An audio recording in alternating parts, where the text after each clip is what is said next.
Last week saw a major victory for 9/11 first responders as Congress passed the Zadroga Act, ending a decade-long fight to provide permanent government-funded health care and financial benefits to thousands of 9/11 first responders. I think it's going to surprise people at how hard they had to fight their own government. They went from being heroes to being victims.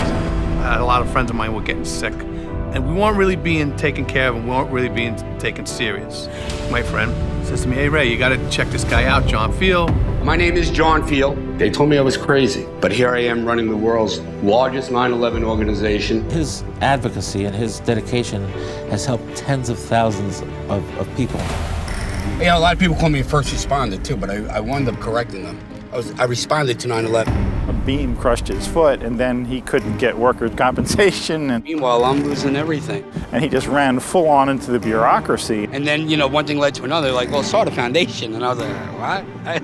How do you spell foundation, you know? That just set him off on a crusade for himself and everyone.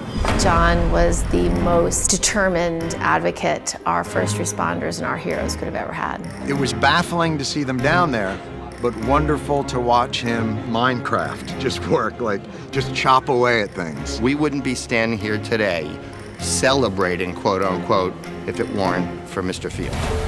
When the bill got passed, the first words out of my mouth was, we got more work to do. Each time, it's over. We help them, you know, everything is in place, but it's never over. People say we won. There's no clear definition of winning this, because we're still suffering. There was a tremendous amount of toxins in that environment. And the way that these toxins act is they don't act necessarily immediately. To those on the outside looking in, they don't realize that 9/11 is continuing to happen every day for thousands of men and women. John is traveling the country and reaching out to families and first responders everywhere. The more work that we do to advocate and make sure people are in the healthcare program keeps people off of this wall. That's why we continue, to give people hope. Looking at John Feal's experience, anything can happen if you're willing to fight hard enough and tell that story. If you believe in something, then you go out there and fight. Don't let anybody tell you can't do it. Anybody who wants to have their park or lawn designed and manicured by John Feal also come up.